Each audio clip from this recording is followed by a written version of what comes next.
안녕하세요. 사연에 빠지다의 DJ 민영입니다. 오늘도 첫 사연 시작하기 전에 구독과 좋아요 버튼 눌러주시고요.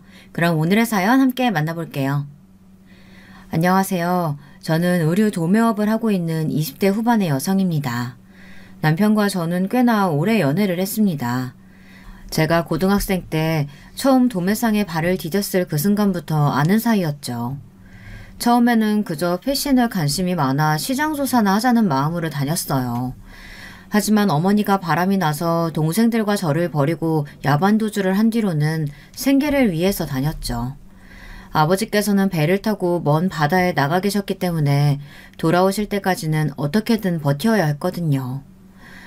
어머니가 집에 돈이 되는 것은 하나도 남기지 않고 다 가지고 가셔서 어쩔 수 없는 선택이었다고는 하지만 그래도 도매상에 다니며 이것저것 배운 것도 많고 지금의 제가 이렇게 젊은 나이에 여러 개의 가게를 꾸릴 수 있는 것도 다 그때의 경험 덕분이니 제게는 나쁜 일은 아니었어요. 물론 그 당시에는 하루를 벌벌 떨면서 살았죠. 생각해보세요. 자고 일어나는데 어머니는 사라지고 집에 돈은 없고 어린 동생들은 어머니를 찾으며 울고 아직도 가끔 그날의 일이 꿈에 나오는데 그런 날이면 다시 잠들기가 힘들어요. 도매상에서 택배 일을 돕던 남편은 대학생으로 공무원을 준비한다고 하더군요. 3학년이 되면 공무원 시험을 쳐 졸업 전에 관세 공무원이 되는 것이 자신의 목표라고 했어요. 남편의 첫인상은 좋지 못했어요. 제가 일하는 곳에 물건을 실수로 잃어버렸던 사건이 터졌을 때 만났죠. 공부만 하던 사람이라 그런지 일머리도 없고 고지식하고 답답하더군요. 그래서 오래 버티기는 힘들겠다고 생각했었는데 몇 번 오며 가며 만나다 보니 과하게 우직한 사람이더군요. 말이 많은 편도 아니고 그저 시키는 일을 묵묵하게 하는 사람이었어요. 외모도 외모지만 사람들이 흔히 비유하는 곰 같은 사람이 바로 남편이었답니다. 저는 남편의 그런 모습에 점점 호감이 생겼어요. 거기다 대학을 그냥 간 것은 아닌지 제가 공부하다 막히는 것이 있어 물어보면 대답도 잘해주더라고요. 저희의 연애는 그렇게 시작되었죠. 줄 사이에 결혼 이야기가 나오기 시작한 것은 제가 고등학교를 졸업하고 나서였어요. 저는 대학의 디자인학과에 합격했고 남편도 그때부터 공무원 준비를 본격적으로 시작했어요. 택배 아르바이트를 그만두고 공무원 준비에만 전념하겠다고 했죠. 세상 물정을 다 안다고 착각했던 저는 남편이 공부하는 공무원 준비가 무엇인지도 잘 모르고 그저 남편이 이야기했던 것처럼 1, 2년이면 충분할 것으로 생각했어요. 그래서 군대 갔다고 생각하고 기다리자 싶었죠. 하지만 그게 아니더라고요. 남편은 대학 졸업하기 전에 합격하겠다는 꿈은 고이 접어야만 했어요. 2번의 낙방 이후 집에서도 제가 결혼하고 싶어하는 사람이 있다는 것을 알게 되셨어요. 저는 남편을 집에 소개시켰지만 집에서는 바로 반대를 하셨죠. 특히 어머니께서는 죽어도 안 된다고 하실 정도였어요. 어머니를 알아온 시간을 통틀어 그렇게 화를 내시는 모습은 처음이었답니다. 제게는 큰 소리 한 번 내신 적 없던 어머니께서 소리까지 높여가며 절대로 결혼을 허락할 수 없다고 하셨거든요. 네가 뭐가 아쉬워서 그런 백수를 만나? 엄마, 백수가 뭐야? 공무원 준비하는 사람이라니까. 그러니까 아직 공무원 아니잖아. 네가 그 뒷바라지를 왜 하려고 해? 뒷바라지 하기는 내가 뭘. 별거 없다고? 내가 다 들었는데 무슨 소리야? 너 그 사람 고시원도 원룸으로 옮겨주고 공부만 해도 합격하기 힘든데 무슨 일까지냐며 용돈까지 챙겨준다며? 내가 아무 이야기도 못 듣고 이러는 줄 알아? 오빠가 뭐라고 했는지 모르겠는데 그런 거 아니야. 원룸 얻어주기는 무슨 내가 쓰던 작업실 같이 쓰는 거나 마찬가지야. 그리고 용돈은 주기는 누가 줘. 오빠가 오버한 거야, 엄마. 어머니께서는 더 이상 무슨 고생을 더 할 것이 남았다고 그 길을 가느냐고 난리가 나셨죠. 어머니께서는 대학생이 되던 해에 아버지와 재혼하신 분인데요. 저를 많이 아껴주셨거든요. 어머니에게도 저와 동갑인 아들이 있었는데 지금은 저와 함께 도매상 일을 하고 있답니다. 하여튼 어머니께서는 남편을 마땅치 않게 여기셨어요. 그럴 수도 있다고 생각해요. 저라도 걱정이 되셨을 것 같아요. 우선은 미래가 불분명하잖아요. 1년에 몇 뽑지도 않는 공무원이 된다는 것이 얼마나 힘들겠어요. 그런데 그때는 무슨 고집이었는지 남편이 아니면 안 된다고 절대 헤어질 수 없다고 말해 어머니 속을 뒤집어 놓았답니다. 어머니께서는 결국 머리끈까지 질끈 묶으시고는 안아놓으셨어요. 저희 집에서는 이렇게 결사반대였다면 남편의 집에서는 쌍수를 들고 환영하셨답니다. 시어머니께서는 남편이 좋아하는 사람이라면 누구든 좋다고 하셨어요. 처음 인사 갔을 때부터 꽤나 다정하게 대해주셨답니다. 남편이 속상하게 하는 일이 있으면 언제든 자신에게 이야기를 하라고 하실 정도였죠. 남편에게는 여동생이 하나 있었는데요. 그 여동생도 처음 저를 보는 순간부터 언니라고 부르며 제게 무척이나 잘해주었어요.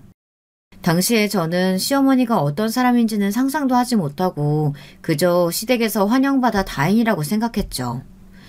친정에서 남편과의 결혼을 허락하기까지는 꽤나 오랜 시간이 걸렸어요. 공무원 시험에 합격을 하고 나면 결혼을 허락하겠다는 전제 조건을 달아주시더군요. 저는 그것쯤은 금방이라고 큰소리 쳤지만 그 이후로도 남편은 몇 번의 낙방을 면치 못했습니다. 그때마다 남편은 미안해서 죽을 것 같은 얼굴로 제게 사과를 했어요. 그런데 저한테는 이 사람이 공무원 시험에 합격하든 떨어지든 중요하지 않았어요. 저는 경제적으로 힘든 상황이 힘들어 남편이 벌어오는 돈만 손가락 빨면서 기다리는 것도 아니었거든요. 이미 고등학생 때부터 일하기 시작했기 때문에 어느 정도 기반도 있었고 돈도 꽤나 모아둔 상태라서 남편의 공부 뒷바라지가 부담스럽다는 생각이 들지는 않았답니다. 제가 바란 것은 남편이 자신이 원하는 꿈을 이루는 것이 전부였어요. 남편이 공부에 매달리는 동안 저는 시댁 식구들과 잘 지냈다고 생각해요. 기념일이나 집안 행사 때마다 빠지지 않고 얼굴을 비쳤죠. 드라마나 영화에서 보면 시집살이가 엄청나다고 하잖아요. 인스타에서도 그런 이야기들이 많고요. 그래서 저는 시댁 식구들에게 잘 보여줘서 나쁠 것 없지 않을까 싶어 예쁨 받으려고 나름 노력을 많이 했답니다. 시댁에서도 남편이 저를 만난 것은 행운이나 다름없다고 하시면서 저를 살뜰하게 챙겨주셨고요. 제가 기관지가 약해서 겨울에는 감기로 고생을 하는데 시어머니께서는 우리 며느리 아프면 안 된다고 도라지며 배며 기관지에 좋다는 것을 잔뜩 넣은 약을 보내주셨거든요. 제가 어릴 때부터 그런 것들을 많이 먹어서 이제 신물이 난다고 생각했는데 이상하게 시어머니께서 보내주신 것들은 저하고 잘 맞더라고요. 덕분에 겨울마다 달고 다니던 기침도 많이 좋아졌답니다. 이렇게 잘 지낸다고 생각했던 사이가 틀어진 것은 정말이지 한순간이더군요. 남편은 6번의 미끄러짐 끝에 공무원에 합격했어요. 저희 부모님은 물론 시댁에서도 무척이나 기뻐하셨죠. 남편은 제게 당장이라도 결혼하자고 했지만 시댁에서는 가진 것 없이 빈손으로 무슨 결혼이냐며 자리를 좀 잡고 하자고 하더군요. 저도 당시 일이 너무 바빠서 그렇게 하자고 했죠. 저는 정말이지 시댁에서 제게 미안한 마음이 들어 그렇게 나오는 줄 알았어요. 하루는 시어머니 생신이라 다 함께 저녁을 먹기로 했어요. 남편은 막 일을 시작한 상태로 정신없이 바빴죠. 저는 어떤 선물을 할까 고민하다가 어머니께서 평소 좋아하시던 홍시와 함께 명품 가방을 선물하기로 했습니다. 어머니께서는 여러 모임을 다니시는 편이라서 어디든 편하게 들고 다니실 만한 것으로 고심해서 준비했죠. 생일 당일 시댁에 가보니 분위기가 평소와는 조금 다른 것 같았어요. 제가 가면 반갑게 웃으시며 제 손을 잡아주시던 분이 제게 시선조차 주질 않으시더라고요. 생신 축하드린다고 인사를 드렸는데도 고개만 까딱하시고는 다소 쌀쌀맞게 인사를 받아주시더군요. 식사 시간도 마찬가지였어요. 어머님 장조림이 맛있네요. 어머니께서 하셨어요? 그럼 내가 하지 누가 하겠니? 나처럼 박복한 년이 어디 있을까. 자기 생일상을 자기가 차리는 경우가. 집에서 하자고 고집 부리실 때는 언제고 그런 말씀을 하세요. 그리고 아침에 저랑 연주가 미역젓국 끓여드렸잖아요. 사내 놈이 부엌에 들어간 게 무슨 자랑이라고 그런 이야기를 해. 부끄러운 줄도 모르고. 시어머니께서는 다른 집에서는 며느리가 12첩 반상까지는 아니어도 그래도 시어머니 생신장을 차린다는데 자신은 뭐냐며 보란듯이 한숨을 내쉬셨죠. 남편은 깜짝 놀란 얼굴로 아직 결혼을 한 것도 아닌데 그런 말씀이 어디 있느냐고 했지만 시어머니의 한숨은 멈추지 않았죠. 속으로 어찌나 기가 차는지. 저는 분명 생신 축하를 하기 위해 식사를 대접하겠다고 했지만 시어머니께서 괜한 곳에 돈을 쓰고 싶지 않다고 하시면서 편하게 집밥을 먹겠다고 하셨거든요. 저는 괜한 분란을 만들고 싶지 않아 좋은 날 웃고 넘어가자는 마음으로 꾹 참고 넘어갔습니다. 하지만 문제는 그 다음이었어요. 후식으로 시어머니께서 좋아하시는 홍시를 꺼냈죠. 평소에도 좋아하셔서 제가 때만 되면 챙겨드렸던 것인데 한 입 먹어보시고는 대본에 인상을 쓰시더라고요. 그리고는 바로 뱉어내시고는 홍시를 바닥에 던져버리셨죠. 누굴 죽일 셈이야? 어디서 상한 걸 가지고 와가지고는 아유 투투투 입만 버렸잖아. 상하다뇨. 그럴 리가요. 저는 그 자리에서 바로 냄새도 맡아보고 먹어보기도 했지만 완전 멀쩡하더라고요. 늘 거래하던 곳이라 그런지 이번에는 꽤 좋은 물건으로 보내주신 것 같았어요. 신우이도 먹어보더니 달기만 한데 왜 그러냐고 거들었죠. 어머니 냄새도 좋고 달기만 한데 무슨 말씀이세요? 그럼 내가 거짓말이라도 한다는 말이냐? 내 혀가 잘못되기라도 했다고? 아주 나를 이제는 거짓말쟁이로 몰아가는구나. 시어머니 알기를 무슨 길에 개똥만도 못하게 하는데 내 아들은 오죽할까? 됐다. 다 필요 없으니까 당장 내 집에서 나가. 어머니 왜 이렇게 아까부터 억지세요? 멀쩡한 음식도로 상했다고 하시질 않나. 무슨 변덕이세요 진짜.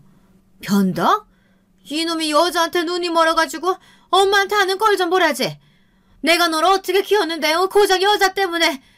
아이고 이래서 아들 키워봤자 소용없다는 거야. 아이고 내 팔자야. 남편 일찍 보내고 혼자 힘으로 이렇게 키워놨더니만.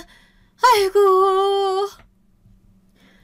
시어머니께서는 갑자기 곡소리를 내시며 죽는 소리를 내셨어요.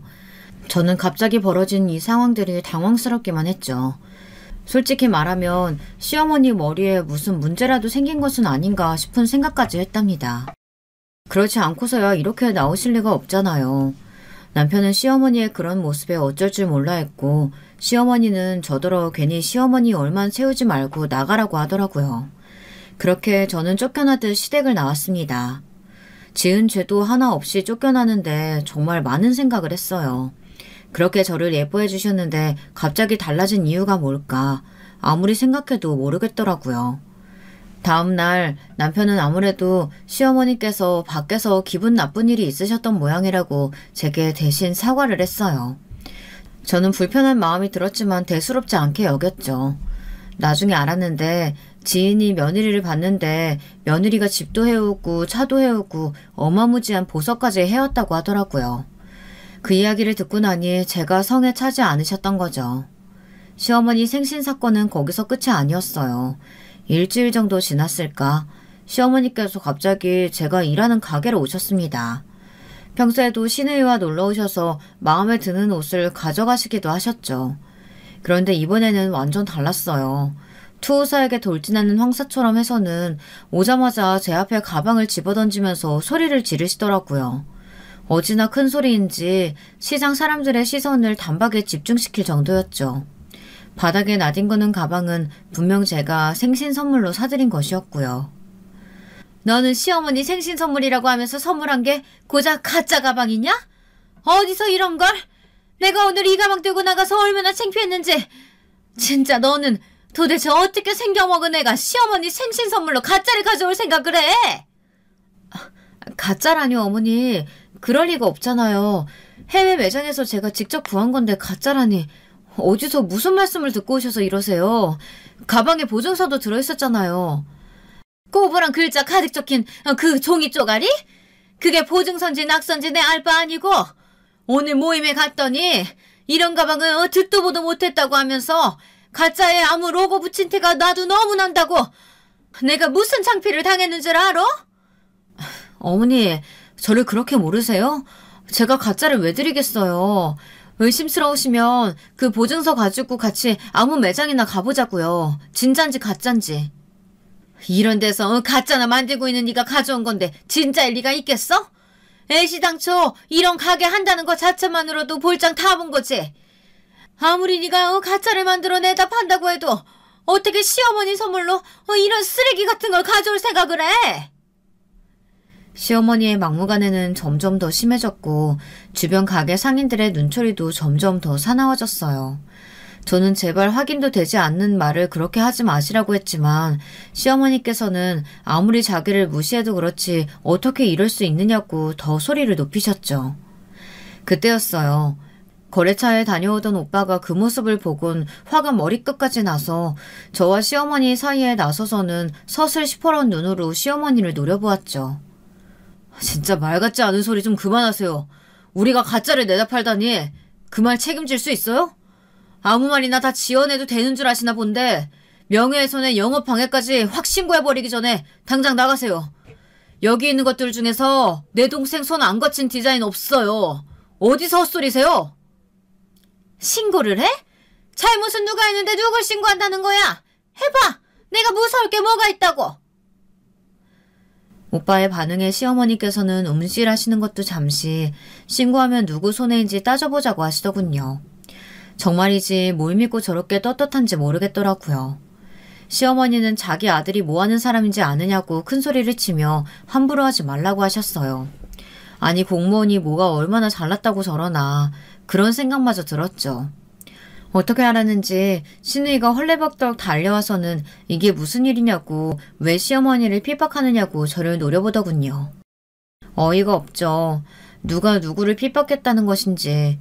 저는 끓어오르는 화를 눌러 참으며 시어머니께서 제게 한 행동에 대해 하나도 빠짐없이 이야기를 했어요. 시누이의 얼굴이 점점 붉어지다 못해 터져나갈 것 같더라고요. 나이 드신 분이 잘 모를 수도 있죠. 그렇다고 사람들 보는 앞에서 신고한다고 이야기하면 어떻게 해요? 모르고 하는 말에 그렇게 발끈해서 무섭게 몰아붙여야겠어요? 무섭게? 지금 여기 와서 소리 지르신 분이 누군데 그런 말을 해요. 아가씨, 어머니는 모르고 그러셨다고 해도 아가씨는 알 거 아니에요. 내가 알기는 뭘 알아요. 됐어요, 가요. 엄마, 속상하면 언니 불러서 이야기를 따로 하시든가 해야지. 뭐하러 여기까지 와서 힘을 빼요. 내가 너무 억울해서 그렇지. 오늘 모임 가서 내가 얼굴도 못 들고. 그만하고 가요, 엄마. 제발. 시누이와 시어머니는 그렇게 허둥거리며 가버렸어요. 오빠는 왜 그냥 보내느냐고, 저더러 어떻게 저런 집구석으로 시집을 갈 생각을 하느냐고 아주 길길이 날뛰었어요. 저는 조용히 좀 하라고 오빠를 말렸지만 소용이 없었죠. 오빠는 집에 가서 다 이야기하겠다고 부모님이 아시면 이 결혼 엎어지면 엎어졌지 될 것 같느냐고 정색을 하며 말했습니다. 저는 제 선에서 처리할 수 있는데 무슨 소리냐고 절대 부모님께는 이야기하지 말라고 했어요. 오빠는 진정이 되지 않는지 씩씩거리면서 아까운 쪽은 저인데 뭘 믿고 저러는지 모르겠다고 하더라고요. 공무원이 뭐 그래 대수냐고 말이죠. 저는 쓴웃음을 지으며 오빠를 진정시키길 바빴어요. 그날 저녁 저는 시댁으로 찾아갔어요. 시어머니께서는 제 눈도 제대로 마주치지 못하시더군요. 저는 가짜라고 하시니 그 가방은 가져가겠다고 달라고 했어요. 그러자 시어머니께서 화들짝 놀라면서 선물이라고 가져올 때는 언제고 다시 가져가려고 하느냐고 하시더라고요. 그 태도에서 딱 알겠더라고요. 시누이와 나가서 진품인지 아닌지 확인을 하셨구나 싶었죠. 진품이란 소리를 들으니 민망한 마음이 들면서 아까운 마음이 드신 눈치였어요. 사실 좀 비싼 가방이었거든요. 저는 가짜라고 몰아붙이실 때는 언제고 이제 와서 그런 말씀을 하시느냐 하며 소파에 놓여있는 가방을 들었죠. 시어머니께서는 갑자기 들이닥쳐서 무슨 짓이냐고 하셨지만 저는 매몰차게 가방을 들고 나와 버렸어요. 시어머니께서 등 뒤에 대고 온갖 소리를 다 하셨지만 뒤도 돌아보지 않았죠. 다음 날 남편에게 연락이 왔더라고요. 시어머니께서 알아놓는 소리를 하시던데 무슨 일이냐고요. 저는 제가 겪었던 일을 이야기하고 시어머니께서 그렇게 부끄러워하시는데 뭐하러 두고 나오겠냐고 했죠. 뭘 그렇게까지 해. 어머니가 실수를 좀 하신 것 같은데. 실수? 그게 실수라고? 나를 무시하고 조롱하셨는데 그게 어떻게 실수? 그래, 가짜라고 의심할 수 있다고 쳐. 아무리 그렇다고 해도 나한테 찾아와서 가짜나 만들어 판다고 하시는 건 아니지. 당신도 알잖아. 내가 얼마나 노력해서 여기까지 왔는지. 알지. 내가 다 알지. 어머니가 말이 심하셨어. 그래도 이렇게까지 할 필요가 있어? 내가 홍씨 상했다고 하면서 채집 잡으실 땐 참았어. 아무리 그래도 어떻게 내가 하는 일을 그렇게 말할 수가 있어? 남편은 별것도 아닌 일로 크게 일을 키운다고 하더군요. 남편과 연애를 하면서 싸우지 않았다면 거짓말이겠지만 이렇게 크게 싸웠던 일은 처음이었던 것 같아요. 저는 진짜 결혼을 엎어야 하나 거기까지 생각을 했답니다. 그 정도로 사태는 심각하게 흘렀죠. 하지만 일주일 정도 지났나 남편이 말실수를 했다고 미안하다고 하더군요.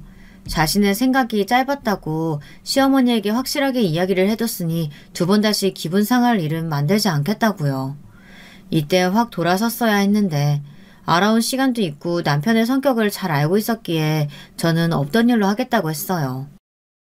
남편이 확실히 말을 잘했는지 시어머니께서는 전처럼 저를 대해주시지는 않았지만 그래도 트집을 잡는 일은 없었어요. 저는 결혼 준비를 하며 말도 안 되는 요구를 하면 어떻게 반응해야 하나 고민이었는데 그런 일도 일체 없었죠.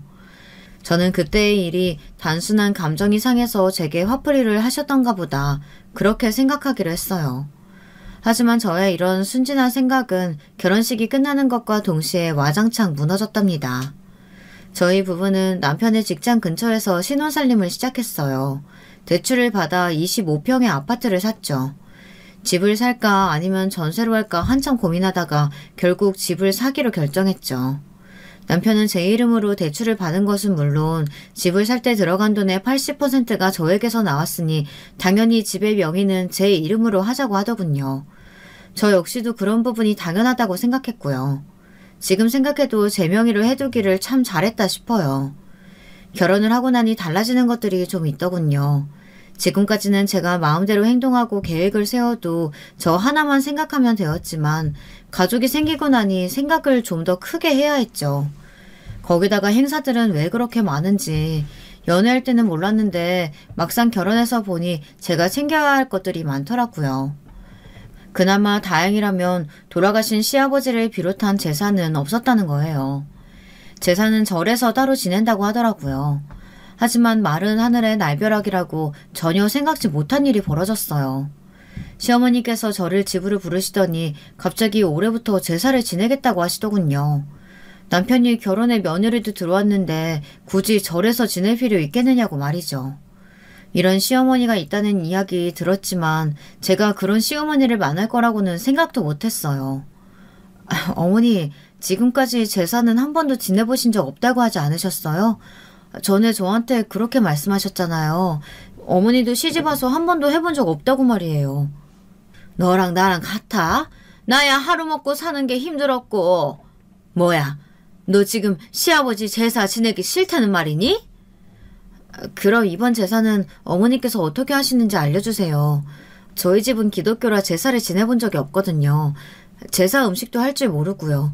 어머니께서 보여주시면 제가 잘 보고 배웠다가 내년부터 할 테니까요. 뭐라고? 지금 시애미를 부려먹겠다는 거야? 설마요. 잘 모르니까 어머니께서 가르쳐 주셨으면 좋겠다 이거죠. 시어머니께서는 며느리가 되어서는 꾀만 부린다고 난리가 나셨지만 저는 들은 척도 하지 않았어요. 남편은 뭐하고 있었냐고요? 제사 이야기가 나올 거라고는 생각지도 못했는지 이도저도 못하고 눈치만 보고 있더니 겨우 한다는 소리가 있는 제사도 다들 없애는 판국에 무슨 제사냐고 한마디 거들더군요.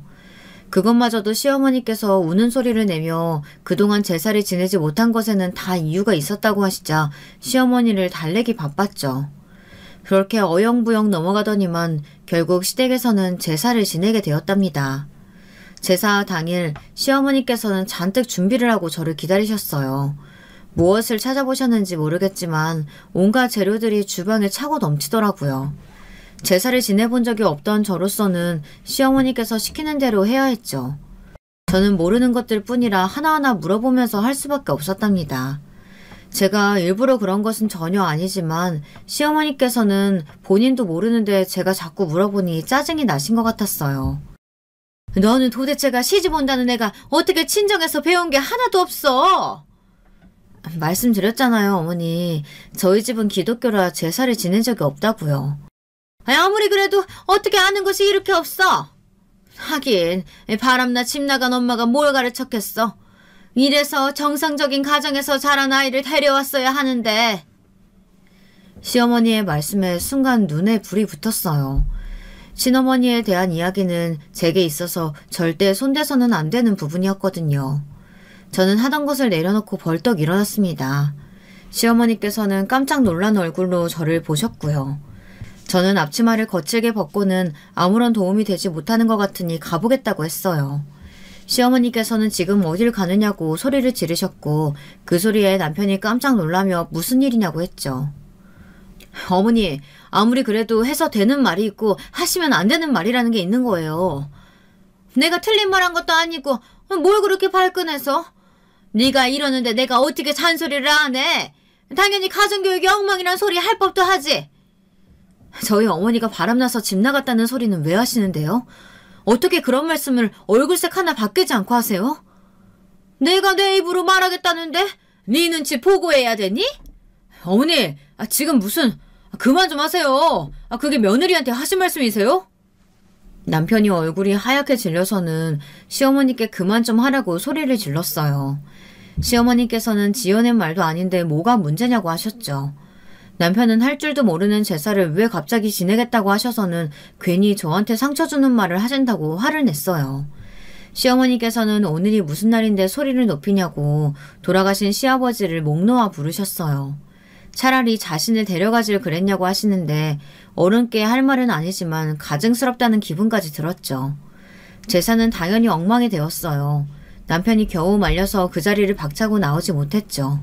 잔뜩 굳은 얼굴로 음식을 만들었으니 제대로 된 것이 하나도 없었고요.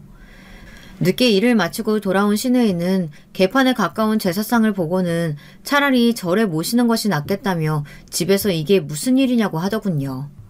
그 일이 있고 나니 저는 시댁으로 가는 것이 너무 싫고 짜증이 나더라고요. 가서 또 무슨 소리를 들을까 싶어서 가는 것이 꺼려졌죠. 그래도 어쩔 수 없는 상황이라는 게 있잖아요. 가령 남편 생일 같은 거요. 남편 생일날 저희 부부는 시댁 식구들과 함께 저녁을 먹기로 했어요. 평소 남편이 좋아하는 한식당을 예약해서 다 함께 모였죠. 시어머니께서는 뭐 대단한 일 하느라고 코빼기도 보이지 않느냐고 한 소리 하셨지만 저는 대꾸도 하지 않고 가만히 앉아 있었어요. 남편이 분위기를 풀어보려고 이런저런 이야기를 했지만 저와 시어머니 사이는 좀처럼 풀리지 않았답니다. 그때였죠. 평소 남편이 좋아하는 시금치가 너무 맛있게 잘 되었기에 먹어보라고 남편 앞으로 반찬을 밀어주었어요. 그러자 시어머니께서는 못마땅한 목소리로 말씀하셨죠. 너는 네 남편 마른 게 눈에 들어오지도 않니? 다른 집은 결혼하면 남편들이 배가 나와서 걱정이라는데 네 남편 좀 봐라. 바싹 말라가지고. 도대체 뭘 챙겨 먹이기는 하는지. 그런 남편 앞에 고작 풀떼기가 내밀어서? 왜 그러세요, 어머니? 제가 좋아하는 음식이라고 챙겨주는데. 아이고, 이 미련한 거. 네가 자꾸 뭐든 다 좋다고 허허하니까 자꾸 뒷전으로 밀려나잖아. 아니, 둘 사이에 아이가 있는 것도 아닌데 남편 내조 좀 자라나는 게 그렇게 어려워? 이가 이번에 건강검진 결과 콜레스테롤 수치가 높아서 고기는 한동안 좀 가려야 한다고 나왔거든요. 이가 어머니 걱정하실까봐 숨기자고 했는데 이렇게 저를 나쁜 사람으로 몰아가시니 말을 안 꺼낼 수가 없네요. 제 대답에 시어머니의 눈이 화등잔만하게 커지더니 어디가 얼마나 나쁜 것이냐고 남편에게 물었어요. 남편은 약 먹을 단계는 아니고 그냥 조심하라는 이야기만 들었다고 하며 최근 식단 관리 중이라고 답했죠. 시어머니께서는 제가 제대로 식단을 짜지 못해서라고 하시더군요. 듣고 계시는 분들에게 물어보고 싶네요. 집에서 식단을 짜서 식사를 차리세요? 물론 그렇게 하시는 분들도 있으시겠지만 대부분 그날그날 먹고 싶은 음식을 준비해서 상을 차리지 않으시나요? 저는 그렇게 자랐거든요. 저는 발끈해서 한마디 하려고 했지만 남편이 먼저 나서서 학교도 아니고 무슨 식단이냐고 알아서 잘 관리할 테니 그만 이야기하시라고 했죠. 시어머니께서는 남편이 나서서 화제를 돌리자 더 이상 아무 말씀도 하지 않으셨고요. 그렇게 최악의 분위기 속에서 식사를 마쳤답니다. 시어머니께서 저희 집을 자신의 집처럼 드나들기 시작한 것도 그날 이후였어요. 남편의 건강이 걱정이 된다고 하시며 콜레스테롤이 좋다는 음식들을 바리바리 싸들고 집으로 찾아오셨죠. 냉장고를 가득 채우시는 것으로도 모자라서 출처도 알 수 없는 약들까지 가져오셔서는 저더러 아침 저녁으로 먹이라고 하셨답니다. 저는 병원에서 권해준 식단대로 잘 먹고 있다고 말씀드렸지만 요지부동이었어요. 툭하면 자꾸 찾아오는 시어머니 때문에 스트레스를 받는 것은 저였죠. 냉장고가 터질 것 같으니 이제 그만 반찬을 챙겨달라고 말씀드렸지만 그럴수록 시어머니께서는 더 화를 내셨어요. 아니, 내가 음식 가져다 준 게 언젠데 아직도 다 안 먹었어. 너 집에서 너희 남편 굶기니? 밖으로만 나돌아다닌다고 남편이 집에서 밥을 먹는지 굶는지 안중에도 없어? 어머니, 그이도 저도 일주일에 집밥을 먹어봤자 몇 번을 먹는다고요. 두 사람이서 사는데 어머니께서 가져다 주신 음식이 어디 하루 이틀 만에 다 먹을 수 있는 양인 줄 아세요? 시어머니가 음식 해다가 주면 감사합니다 하고 절을 해도 모자를 판과게 지금 반찬 많다고 타박하는 거니? 타박이 아니라요. 음식 해주시는 것은 너무 감사한데 저희가 먹는 양에 비해서 너무 많다고요. 그런데도 어머니께서 자꾸만 화를 내시잖아요. 시어머니께서는 냉장고에서 꺼내 먹는 것도 제때 못하느냐고 저를 한심하다는 듯 보시더니 당연히 비워져 있어야 할 반찬통이 그대로인데 어떻게 말을 안 할 수 있느냐고 화를 내셨어요. 저는 아무리 설명을 해도 같은 말만 하시는 시어머니에게 점점 지쳐갔어요. 벽을 두드리는 그런 기분이라고나 할까요? 그런 점은 시어머니도 비슷했던 모양이에요. 제가 말이 통하지 않는다고 짜증을 내시더니 냉장고에 들어있는 반찬들을 꺼내 싱크대에 버리기 시작하셨죠. 너무 어이없는 광경이 눈앞에서 일어나자 아무것도 못하겠더라고요. 그중에는 친정어머니께서 보내주신 김치도 있었어요. 남편이 친정어머니 김치가 맛있다고 해서 받아온 것이었거든요. 저는 급하게 김치통을 여는 시어머니를 만류하며 그만 좀 하시라고 했어요. 이 김치 내가 해준 것도 아닌 것 같은데 딱 보니까 친정에서 보내주셨나 보구나. 어쩐지 내가 김치 준다고 했을 때 괜찮다고 하더니만 왜? 내 김치는 입에 안 맞디? 안 맞으면 네가 맞춰야지. 이게 뭐 하는 짓이야? 우리 아들이 내가 해준 김치 얼마나 좋아하는데. 그이가 저희 어머니 김치 맛있다고 좀 담아달라고 해서 받아온 김치예요. 제 대답에 시어머니의 얼굴이 삽시간에 굳더니만 이내 어디서 거짓말을 하느냐고 소리를 지르셨죠. 저는 진짜라고 말하며 남편에게 물어보셔도 된다고 했지만 시어머니께서는 입만 열면 거짓말을 하는 저에게 너무 실망스럽다고 하시면서 반찬통을 주방 바닥으로 던지셨어요. 반찬 국물이 사방으로 튀며 주방을 난장판으로 만드시고는 그대로 나가버리셨죠. 저의 인내심은 그날 끊어져 버린 것이나 다름없었습니다. 저는 남편에게 이런 식으로 행동하시는 시어머니를 이해할 수 없다고 말했고 남편 역시 미안하다는 말 외에는 할 말이 없다고 하며 제게 용서를 빌었죠. 저는 만약 이런 일이 한 번만 더 있으면 결혼이고 뭐고 다 그만두겠다고 엄포를 놓았어요. 그리고 그날은 생각보다 일찍 찾아왔죠. 결혼을 한 뒤 일복이라도 터진 건지 저는 앉아서 밥 먹을 시간도 없을 만큼 바빴어요. 거래처도 많이 늘었지만 무엇보다도 다른 매장을 새로 내기로 결정했거든요. 집에 들어오는 날보다 가게에서 보내는 날이 더 많아지면서 남편에게 미안한 마음이 들더라고요. 하지만 남편은 그런 저를 응원한다고 하며 전혀 미안해할 필요 없다고 말해주었어요. 덕분에 저는 더 힘을 내서 일에 몰두할 수 있었고요. 문제의 그날 저는 3일을 가게에서 보내는 바람에 잔뜩 지친 상태였어요. 아침을 준비하면서 집안이 좀 이상하다는 생각이 들었지만 저는 기분 탓이라고만 생각했죠. 여기저기 제가 모르는 물건들이 놓여 있었지만 잠이 더 고팠던 저는 나중에 일어나서 생각하자는 마음에 남편이 나가자마자 그대로 침대에서 기절해버렸어요. 잠결이지만 저희 집 현관 비번을 누르는 소리가 들리더라고요. 저는 잠결에 잘못 들었다고 생각하고 다시금 잠을 청했어요.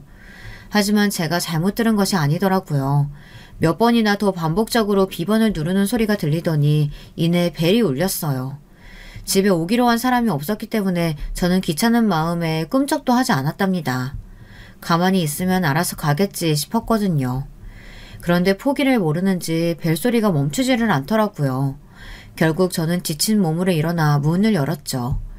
저는 문을 열고 진짜 소리를 지를 뻔했어요. 상상하지도 못했던 사람이 잔뜩 화난 얼굴로 현관에 서 있더라고요. 시어머니였죠. 현관 비밀번호 바꾸기라도 한 거야? 왜 문이 안 열려? 혼자 있어서 잠금 버튼 눌러뒀거든요. 그나저나 어머니 연락도 없이 무슨 일이세요? 저희 집 비밀번호는 어떻게 하시고요? 대낮에 위험할 게 뭐가 있다고 문을? 유난이다 유난이야. 그리고 내가 내 아들 집 현관 비밀번호도 모를 줄 알았니? 당연히 모르셔야죠. 그이가 알려주던가요? 언제요?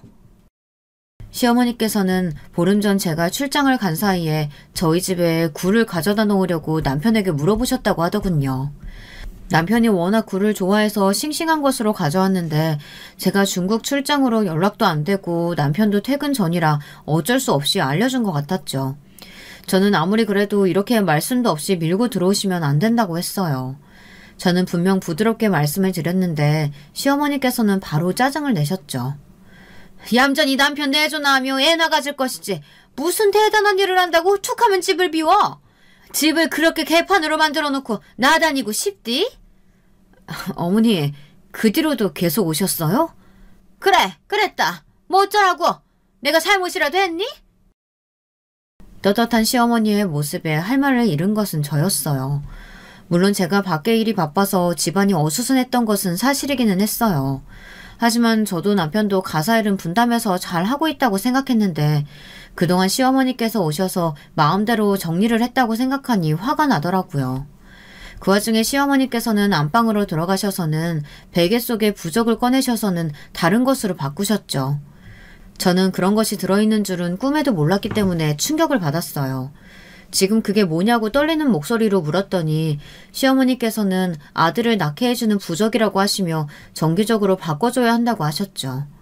저는 그런 미신은 믿지 않는다고 당장이라도 버리겠다고 했지만 시어머니께서는 그런 저를 힘껏 밀어버리셨어요. 결혼했으면 응당 애부터 가져야지. 우리 집이 얼마나 손이 귀한데. 어머니, 아무리 그래도 어떻게 저한테 말 한마디 하지 않고 이런 일을 하실 수가 있어요? 부적이라뇨. 시어머니께서는 자식 잘 되라고 하는 일인데 뭘 그렇게 놀라고 그러느냐며 혀를 차는 소리를 내셨지만 저는 도저히 이해가 되질 않았어요. 안방에서의 볼일이 끝났다 싶더니 이번에는 주방으로 향하셨죠. 그리고는 쓰레기통에서 라면 봉지를 하나 꺼내시더니 이게 뭐냐고 물어보시더라고요. 어제 남편도 늦은 시간에 같이 퇴근해서 야식으로 라면을 먹었거든요. 저는 사실대로 말씀드렸어요. 잘하는 짓이다. 지 남편 라면이나 끓여 먹이고 몸에 좋은 것들 찾아 먹이지는 못할 망정 아주 잘났다 잘났어.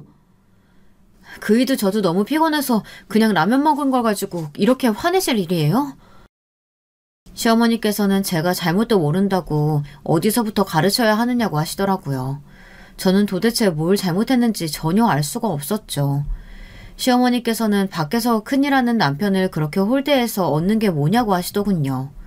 저는 홀대를 한 적도 없을 뿐더러 저희 둘이서 잘 지내고 있는데 왜 오시면 잔소리만 하시냐고 물었어요.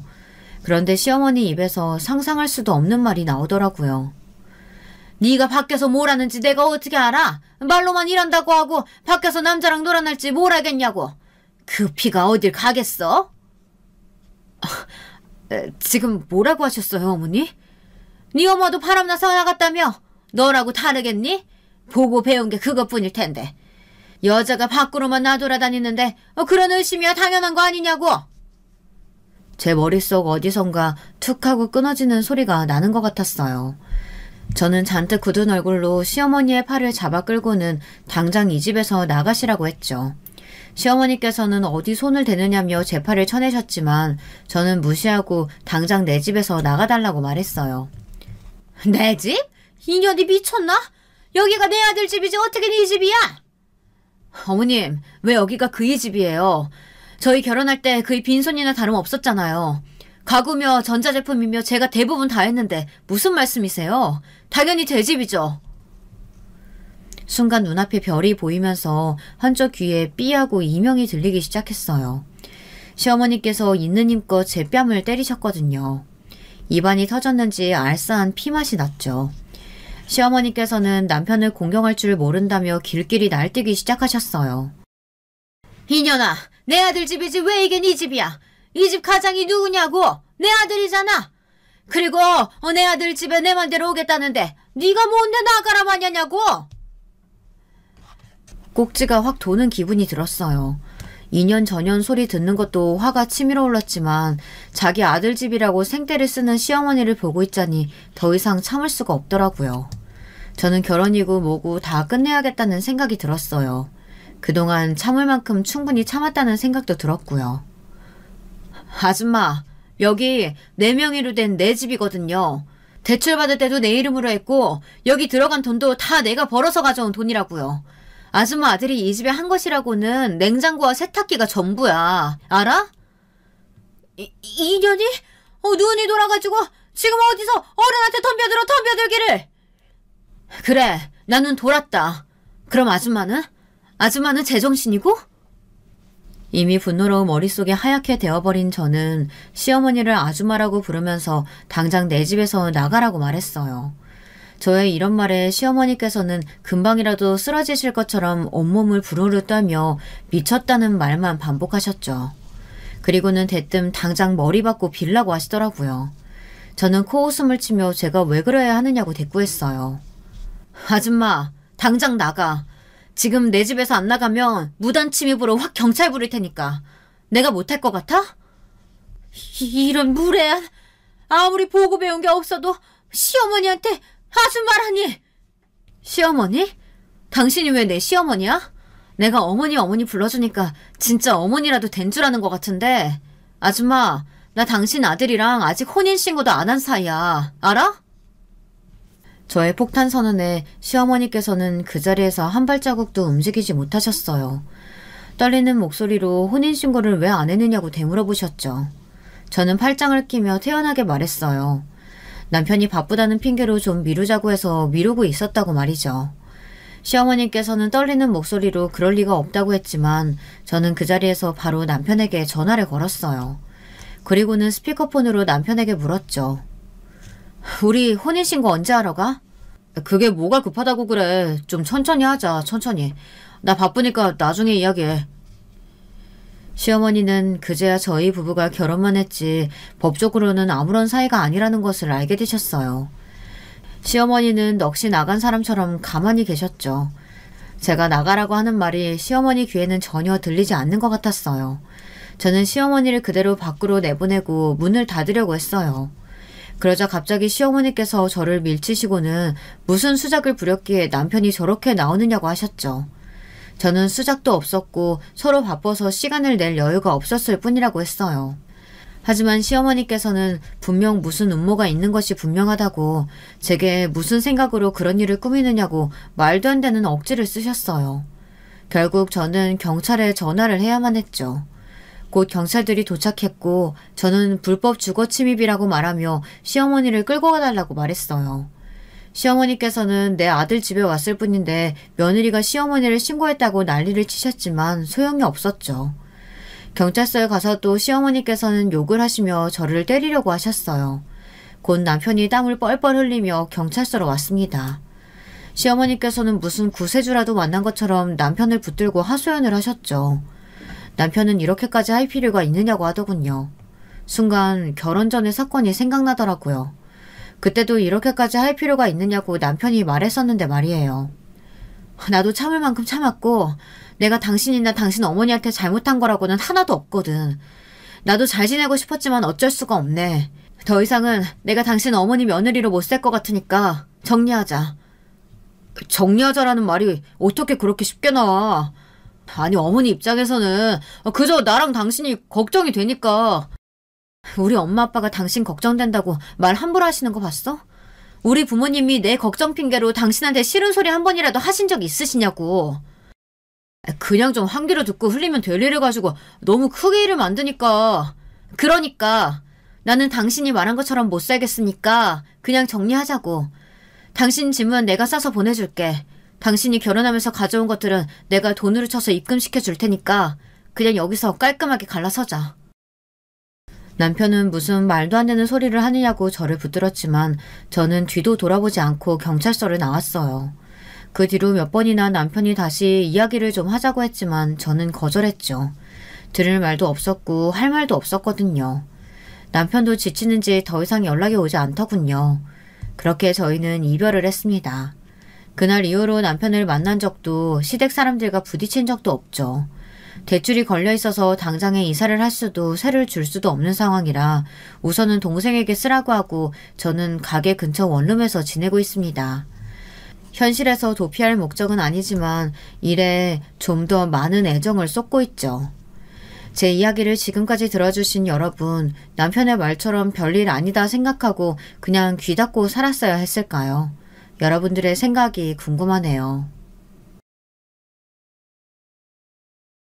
여러분, 두 번째 사연 시작하기 전에 좋아요, 구독 꼭 눌러주실 거죠? 그럼 두 번째 사연 바로 시작합니다. 안녕하세요. 저는 40이 넘은 여성입니다. 유튜브 보면서 이것저것 찾아보다가 사연 유튜브 보고 제 사연도 보내보고 싶어서 쓰고 있어요. 시댁하고 좀 황당한 일을 겪었거든요. 전 지금 서울에 살고 있고요. 그리 경제적으로 막 부유한 편은 아니지만 그래도 맨손으로 시작한 것 치고는 제법 열심히 잘 살고 있다고 생각합니다. 남편도 워낙 성실하고 부지런한 사람인데다 우리가 저축도 열심히 하고 재테크도 열심히 했거든요. 평생 정말 한눈 한 번 안 팔고 우리 부부 두 사람이서 우리 가정을 위해서 최선을 다해 살았다고 자부합니다. 덕분에 우리 아이들도 잘 자랐고요. 지금 중학생 1명과 고등학교에 올라가는 아이 하나가 있어요. 둘 다 공부도 잘하고 우리 부부 속을 전혀 썩이지 않는 고마운 아이들이죠. 우리 부부는 겉으로 보기엔 전혀 걱정할 일이 없어 보이긴 해요. 하지만 그렇다고 모든 일이 다 좋을 수는 없는 법이라 사실 아주 오래된 문제거리가 하나 있긴 했어요. 바로 저희 시댁이었죠. 저희 부부는 20대 중반에 결혼했어요. 평범한 연애 결혼이었는데 당시 저나 남편이나 둘 다 빨리 결혼하고 싶어 하던 터라 사귄 지 1년도 되지 않아서 결혼을 했어요. 그래서 사실 각자의 가정에 대해선 잘 몰랐어요.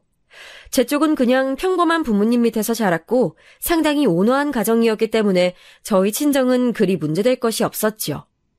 하지만 남편 쪽의 시댁은 좀 문제가 달랐어요. 시댁은 굉장히 각박한 느낌이랄까요? 시어머니, 시아버지 두 분 다 그런 느낌이었는데요. 남편이 어릴 때에도 뭔가 가정에 도움이 될 만한 일을 하지 않으면 용돈을 주지 않으셨대요.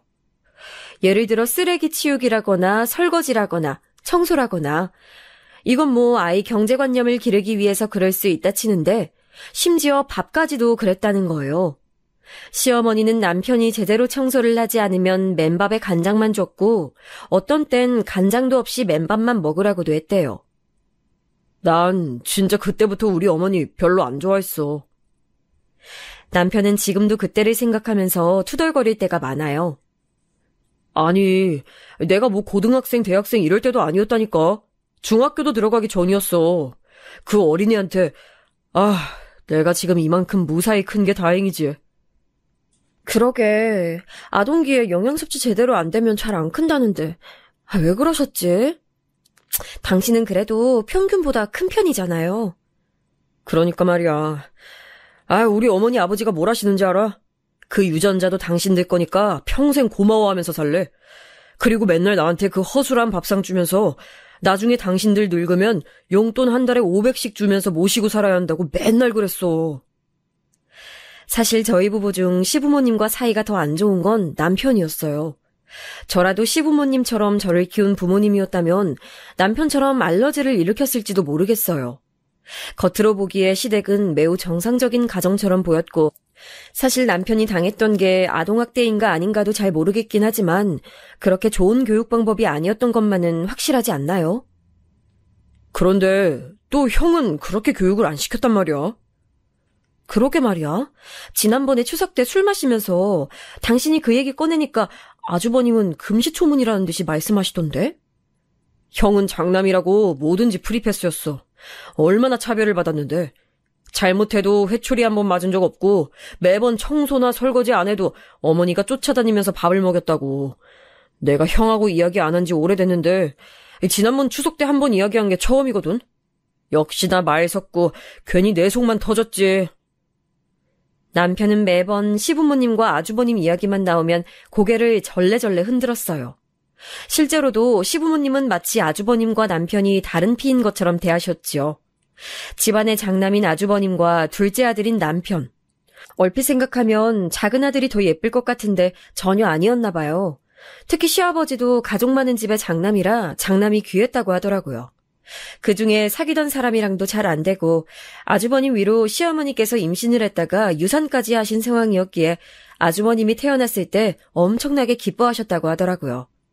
그래도 그렇지 장남하고 둘째 아들을 이렇게나 차별하는 건 처음 봐서 좀 의아하기는 해요. 차라리 그 시절에 남녀 차별이 있었다고 하면 이해나 하겠는데 그것도 아니라 똑같은 아들인데 말이죠. 아무튼 그래서 시댁에 가면 항상 속 터지고 배알 틀리는 일이 참 많았어요.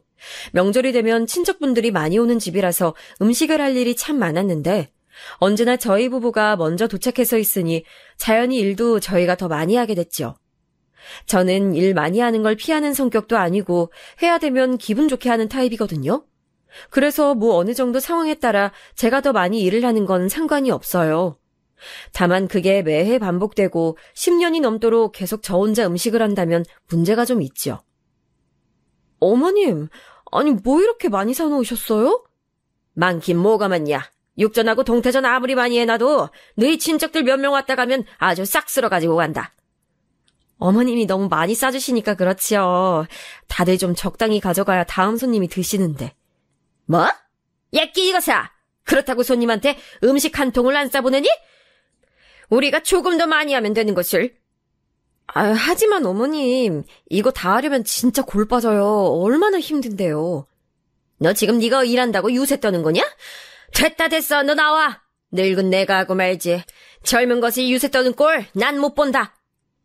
아니요, 어머님. 그게 아니라요. 제 말은 그게 아니라요. 매번 이런 식이었어요. 저희가 추석이나 설에 일찍 시댁에 도착하면 시어머니는 정말 너무 많이 음식 재료를 사놓으셨고 저는 입이 대빨 나와서 툴툴거리다가 결국 시어머니가 빽 소리를 지르시면 얼른 기가 죽어서 음식을 시작하는 시기였지요. 처음에 신혼 때는 시어머니가 뭐라 하시든 꼼짝도 안 하고 아예 말도 못했는데 그래도 이제 나이도 먹고 시어머니를 겪은 지 상당히 오래되고 하니까 불평이라도 할 수 있게 된 거였어요. 남편은 그렇게 부엌에서 갈려나가고 있는 저를 보면서 안타까워했지만 그렇다고 남편이라고 가만히 있는 건 아니었으니까요. 평상시 시부모님 두 분이서만 살아서 손 못 대고 살던 여러 가지 힘쓰는 일이나 귀찮은 일들을 죄다 남편이 왔을 때 시켰어요. 하다못해 뒷베란다 하수구 막힌 걸 뚫는 것도 그랬고 안방 전구를 가는 거라든가 화장실 곰팡이 제거제 바르는 것까지도 그랬죠. 시댁에만 가면 저희 부부는 엉덩이를 붙이지도 못했어요. 저희 아이들을 데려갔더니 아이들까지도 일을 시키려고 하셔서 기겁을 하고 애들은 아예 시댁 갈 때는 데려가지도 않았어요. 아니면 데려갔다가도 바로 나가서 놀라고 용돈을 줘서 내보내든가요. 애들 그런 식으로 키우면 안 된다. 평소에 일도 시키고 혼도 내고 해야 빠릿빠릿해지는 거지. 애비를 내가 그렇게 키워서 저렇게 모든 일을 잘하게 된 거잖아. 너희 애들 너무 둔에 빠지고 일을 못해. 아유, 어머님. 집에서는 애들이 지들 먹은 거 직접 설거지도 하고 집 청소도 하고 잘해요. 근데 명절에 할아버지 할머니 댁 왔으니 나가서 놀라고 하는 거죠. 그러니까 친가에 왔을 때 어른들 공경하면서 일 도와주는 걸 배워야 한다는 거야. 마찬가지로 둔한 네가 애들을 가르치긴 뭘 가르치니. 아유, 좀 더 시댁에도 자주 다니고 시부모님 공경도 하고 그래야 되는데 그 기본적인 것도 안 하면서 아유... 시어머니가 그렇게 저한테 속사포로 쏘아붙이면 시아버지는 맞는 말이라는 듯 옆에서 고개를 끄덕이고 있었어요. 화장실에서 남편은 혼자 실리콘 보수하느라고 진땀을 빼고 있는데 시아버지는 차 한 잔 앞에 두고 신문만 읽고 있는 꼴이 어찌나 꼴 보기 싫던지요. 저희가 그렇게 고생을 하고 있으면 추석 당일이나 설 당일에 아주버님 부부가 느긋하게 오곤 했어요. 그 집은 애들 둘을 다 조기 유학을 보내서 국내에는 부부뿐이었죠. 아침상까지 다 봐서 힘들게 해놓고 나면 그제서야 아주버님과 형님이 고개를 들이밀고 생글거리면서 시부모님한테 인사를 하곤 했죠. 어머 동서, 이번에도 정말 맛있는 거 많이 했네? 네. 아유 얘, 둘째는 한 것도 없다. 내가 준비 다 해놓은 거 좀 돕기만 했다. 내가 다 했어. 어머 어머님, 역시 솜씨가 좋으세요. 어머님 손맛 좋은 건 알았지만 항상 놀란다니까요. 형님은 제가 해놓은 전을 손으로 집어먹으면서 시어머니의 팔짱을 끼고 애교를 부리곤 했어요. 그러면 시어머니는 만족스러운 얼굴로 전을 하나 더 집어서 쥐어주면서 거실로 가서 쉬라고 말했죠. 당연히 저는 싱크대에서 음식을 하고 나서 나온 설거지 그릇들을 씻고 남은 준비를 하느라 여념이 없었고요. 간신히 준비가 끝나서 식구들이 모두 자리에 둘러앉고 나서 한술 뜨고 있으면 그제서야 손에서 물기를 닦으면서 자리에 앉을 수 있었어요. 그 와중에도 식구들이 음식을 더 달라고 하면 계속 일어나서 왔다 갔다 하면서 음식을 담아주느라 제대로 제 밥을 해먹을 시간이 없었죠. 근데 일어서서 정신없이 움직이는 저를 보면서 형님이 한마디를 했어요. 동서. 나이도 아직 많지 않은데 멋 좀 내고 살아라. 지금 입은 거 그것도 홈쇼핑 옷이지? 홈쇼핑 옷이 질도 좋고 값도 싸요, 형님. 그런 걸 입으니까 아줌마 같아 보이지. 아직 나이도 그리 많지 않으면서 어째 저럴까 몰라. 도련님은 동서 그렇게 후지고 입고 다녀도 괜찮대? 형님은 항상 제 옷차림을 지적하기도 했어요. 저와는 달리 멋도 많이 내고 얼굴이 정말 예쁜 여전히 날씬한 처녀 같은 형님 모습에 제 아줌마 같은 모습이 의식될 때도 있었죠. 저는 가정주부로서 이런 제 모습이 부끄럽진 않았지만 동시에 조금 형님과 비교돼서 기가 죽는 것은 있었어요. 아주버님과 형님은 차를 마시면서 시부모님한테 온갖 아부와 애교를 떨어댔어요. 평소엔 전혀 왕래도 안 하고 뭐 하나 도와드리지도 않으면서 말로는 어찌나 립서비스를 잘하는지요. 어머님은 더 젊어지셨어요. 어쩜 그렇게 피부가 고우신지. 아유, 뭘 그런 걸. 이 나이 먹어서 피부 좋은 게 다 무슨 소용이야. 시어머니는 아닌 척하면서도 그런 애교와 아부에 기분 좋아하셨죠. 원래도 워낙 예뻐하고 아끼는 장남에 처음으로 맞은 맏며느리라 엄청나게 예뻐하셨거든요. 뭐 예뻐하실 순 있어요. 다만 시어머니와 시아버지 모두 아주버님 부부에 대한 애정 때문에 계속 재산을 나눠주셔서 문제였지요. 몇 년 전쯤이었어요. 어느 날 남편이 퇴근해서 들어오더니 안 좋은 얼굴이더라고요. 너무 표정이 안 좋아서 무슨 일 있었냐고 물었더니 남편이 마른 세수를 하더군요. 정말 짜증나네. 왜 그러는데? 회사에서 무슨 일 있었어? 아니, 회사가 아니라 우리 집. 왜? 어머님하고 아버님이 또 뭐라고 하셨어? 아니, 그런 건 아닌데 그거보다 더 큰 문제야. 아버지가 또 형한테 5천만 원 주셨대. 또? 지난번에도 3천인가 주셨잖아. 그전에도 1억 주셨고 또 그전에도 작은 빌라 하나 있는 거 명의 넘겨주셨지. 아주 시간 지날수록 우리가 받을 것까지 다 주실 것 같아. 남편은 답답한지 한숨을 쉬었어요. 사실 그건 저도 마찬가지였죠. 아니, 부모님이 자기 재산을 자식한테 주는 거야 좋아요.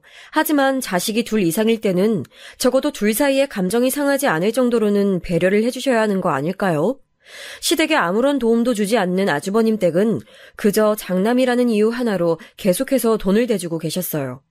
언젠가 남편이 거기에 대해서 항의를 한 적이 있었는데 시아버지와 시어머니는 정말 코웃음도 치지 않으시더라고요. 넌 회사 다니는 월급쟁이잖니? 너희 회사 작아도 튼튼하잖아. 그게 무슨 상관이에요. 아니, 이건 너무 형평성에 어긋나지 않냐는 거예요. 네 생각엔 형하고 네가 똑같이 재산 나눠받아야 한다고 생각하는 거야? 똑같이가 아니더라도 적어도 제 몫은 있어야 하잖아요. 그런데 형은 계속 너무 많이 돈을 받아가는데 저만 멍청이 되는 것 같다고요. 무슨 말을 그렇게 심하게 하니? 너희 형은 사업하잖아. 원래 사업하는 사람은 자금도 필요하고 돈이 가끔 묶여서 안 돌기도 하는 거야. 그러니까 융통을 해주는 거지. 그럼 부모가 돼서 자식한테 그 정도도 안 하겠니? 빌려주는 것도 아니고 아예 주시잖아요. 그러니까 문제죠. 결국 크게 되는 건 사업하는 사람이다. 거기다 걔들은 애들까지 공부 잘해서 조기 유학 보냈지 않아. 너희나 너희 애들이나 결국 형하고 조카 덕 볼 날이 올 게다. 어려워지면 결국 거기다 기대게 될 거야. 하지만 그래도 그렇다고 해서 어머니 아버지 재산이 죄다 빠져나가는 걸 보고만 있을 수는. 너 지금 유산 때문에 이러는 거잖아. 예끼놈, 부모가 멀쩡히 살아있는데 유산 탐을 내서 형을 시기하다니 대체 무슨 짓이야? 이렇게 남편은 도리어 혼나고 오기만 했어요. 전 너무 답답해서 가슴을 치기도 했지만 그래도 손대는 사업마다 망하는 아주버님네보다는 우리 사정이 100번 나았기 때문에 남편을 붙들고 위로했죠. 형님네는 계속 망하고 있잖아. 그렇게 돈을 받아도 여태 월세 전전하면서 못 벗어나고 있는데 우린 그래도 작은 집이라도 한 칸 마련했고. 진짜 속상하다. 어쩌겠어. 그냥 우리는 우리 노릇만 하면서 살자. 어차피 우리 인생은 여태까지 우리가 알아서 살아왔잖아. 그래, 그래도 내가 당신 만나서 여태 잘 살아왔지. 아니었으면 정말 형하고 부모님한테 돈 다 뺏기고 거지로 살았을지도 몰라. 실제로 남편의 말대로 시부모님은 남편이 젊었을 시절 회사에 들어가서 월급을 받기 시작하자마자 일정 금액을 달라고 하셨다고 해요. 그게 그냥 부모님께 드리는 용돈 정도였으면 당연히 이해할 수 있는데 아예 생활비를 달라고 하신 거였죠. 생활비도 아주 많이요. 당시 남편은 아직 젊었고 시부모님한테 어릴 때부터 계속 시달리며 뭐든지 부모님이 원하는 대로 해주는 게 당연하다고 교육받으며 커온 터라 거의 월급의 80% 이상을 그대로 부모님께 갖다 드렸다고 하더라고요. 나머지 돈으로 마치 용돈 받는 대학생처럼 생활했다고요. 그나마 저하고 연애를 하면서 그게 좀 이상한 상황이라는 사실을 알게 됐고 자기 돈을 지키려고 애쓰기 시작했죠. 하지만 저하고 결혼하면서 트러블이 생겼죠. 결혼이 결정되어 인사를 드리러 갔을 때 시부모님은 결혼 후에도 당연하다는 듯이 합가한 후 여전히 월급의 80% 이상을 시부모님께 드리고 일도 제가 다 하면서 살아야 한다고 하셨어요. 그래야 결혼을 허락하겠다고요. 그때 제가 대놓고 대들었던 게 생각이 나네요. 아버님, 어머님, 전 그렇게 못해요. 새파랗게 젊은, 아니 어리다고 할 수 있는 20대 중반 여자애가 당돌하게 정색하고 말했으니 황당하셨을 수도 있어요. 하지만 전 여기서 물러나면 정말 평생 호구 잡히겠구나 싶어서 그 자리에서 얘기를 할 수밖에 없었어요. 전 그렇게 못해요. 결혼 허락받는 것은 절차일 뿐이지 저와 제 신랑의 의사가 확고하면 부모님이라고 해도 막으실 수 없습니다. 저희 성인입니다. 아니 넌 또 어디서 이런 애를 데려왔어? 결혼도 전부터 이렇게 시부모 말에 말대꾸를 어떻게 이렇게... 시부모님은 금방이라도 뒷목을 잡고 넘어갈 것처럼 호들갑을 떠셨어요. 하지만 그것도 아들이 편을 들어줄 때나 효과가 있는 법이죠. 남편은 이미 저와 한참이나 부모님에 대해 상의를 한 뒤였고 부모님이 금방이라도 넘어갈 것처럼 난리를 떠는 걸 보면서도 무표정했어요.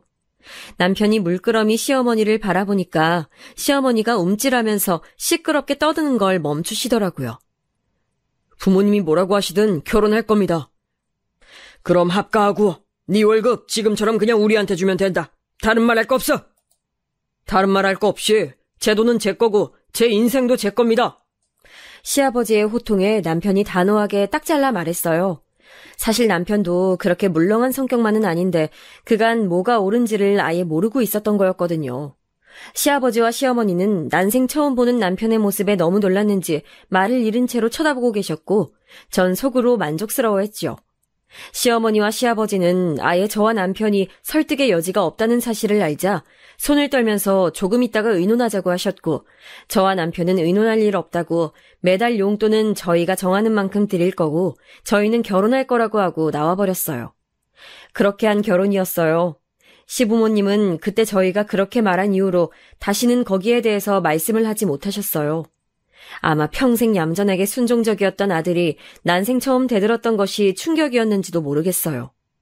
하지만 그런 덕분에 저희는 합리적인 선에서 시부모님께 용돈을 드리고 저희 살림을 꾸려나갈 수가 있었어요.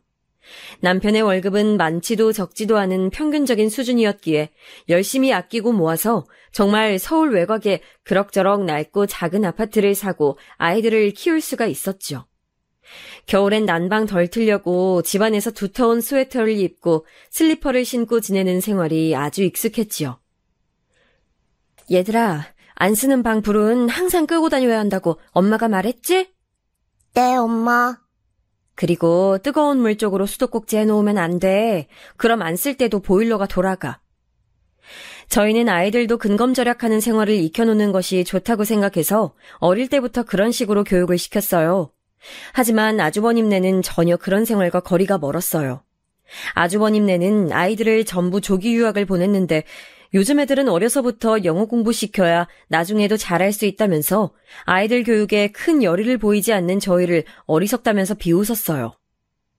아, 동서. 그런 식으로 애들 교육 어려서부터 엉망으로 시키면 나중에 후회해. 나중에 영어 한마디 못하는 애들을 대체 어디다 써? 형님, 그래도 저희 애들 책 열심히 읽어요. TV 안 보고 책 많이 보고 글도 잘 쓰고. 그게 요즘 무슨 상관이야. 영어 잘하고 미국 선진 문화도 배워와서 세련돼야지 행세를 하지. 요즘은 책 읽고 이런 거 다 소용없어. 고리타분하게 그게 뭔 소리야. 저희는 좀 어이가 없었지만 그냥 그러려니 했어요. 아이들 교육이야 부모들 권한이고 저희가 뭐라고 할 건 아니었으니까요.